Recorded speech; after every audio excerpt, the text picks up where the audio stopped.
Everyone, welcome back to my channel. এখন বাজে সকাল 11:30। সো গুড মর্নিং সবাইকে। আমি উঠে পড়েছি ওই 10:20 বা 10:30 নাগাদ। তো এখনও আমার খাওয়ার সময় হয়ে ওঠেনি। এবার আমি সকালের খাবারটা খাবো এই 11:30টার সময়। তো চলো খাবারে কি আছে দেখা যাক। আজকে সকালের খাবারে আছে ম্যাগি, যেটা আমার সত্যি বলতে ভীষণই প্রিয়। কার কার ম্যাগি সকালে খেতে খুব ভালো লাগে কমেন্টে অবশ্যই জানিও। তো চলো আর বেশি বকবো না, খেয়ে নিই। অনেকক্ষণ বানিয়েছে, মোটামুটি একটু ঠান্ডা হয়েই গেছে। এখন আমি একটু টিভিটা অন করে নেব। আসলে আমার কার্টুন না দেখলে না খাবার পেটে যায়ই না, তাই জন্য একটু কার্টুন চালিয়ে নেব। আমি তো আমার ভূতের কার্টুন চালিয়ে নিয়েছি। তোমরাও খেতে খেতে কে কে ভূতের কার্টুন দেখো কমেন্টে অবশ্যই জানিও। তো চলো এবার খেয়ে নিই, তারপর তোমাদের সাথে কথা হচ্ছে। সকালের খাবার খাওয়া, কার্টুন দেখা, স্নান সবই কমপ্লিট করে নিয়েছি। এবার আমি চুলটা বেঁধে নেব, কারণ আজকে আমার গিটারের ক্লাস আছে। তো এখন বাজছে ওই 1:15 কি 20। আমি বেরোবো 2:30টার দিকে, তাই চুলটা বেঁধে নিচ্ছি।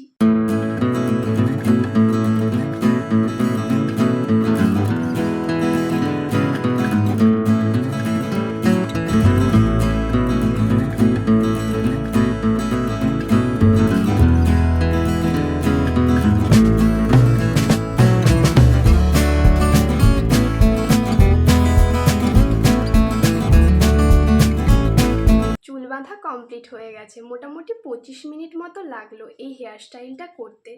যখন করছিলাম আশা করছি দেখতে পাওনি লাইটের কারণে। তো দেখে নাও হেয়ারস্টাইলটা একবার।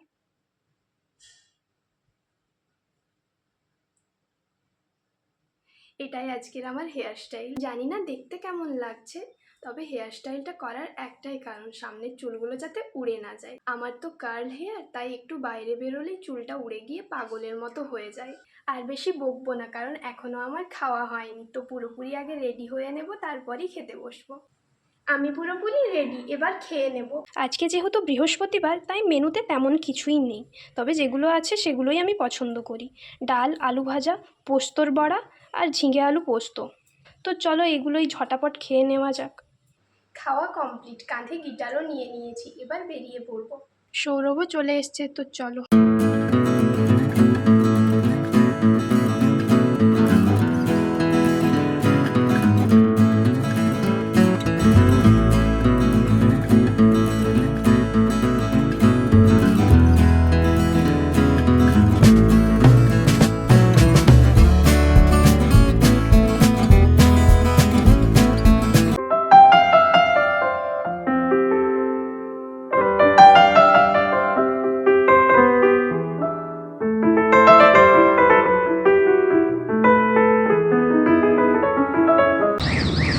ক্লাস শেষ হয়ে গেছে, তাই মোমো খেতে চলে এলাম। মোমো দিয়ে দিয়েছে, মোমোটা দেখেই বুঝতে পারছো খুবই টেস্টি। মোমো খাওয়া কমপ্লিট হয়ে গেছে, এবার বাড়ির উদ্দেশ্যে রওনা দেব।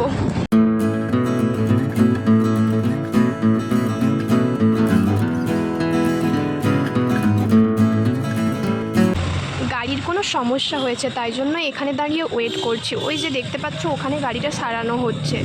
গাড়িটা ঠিক হলেই বাড়ি যাব। এখানে তো চুপচাপ দাঁড়িয়ে আছি, বোর হচ্ছি, তাই জন্য ভাবলাম তোমাদের সাথে একটু গল্প করি। তো আসার সময় তো তোমাদের সাথে কোনো কথাই হয়নি, কারণ ক্লাসের লেট হয়ে যাচ্ছিল, তাই জন্য আর কোনো ভিডিও করাই হয়নি। এটা তো রাস্তার সাইড, তাই জন্য এখানেও কোনো কথা হবে না, কারণ প্রচণ্ড পরিমাণে গাড়ির আওয়াজ আসছে। তোমরা আমার কোনো কথা শুনতেই পাবে না। গাড়ি ঠিক হয়ে গেছে।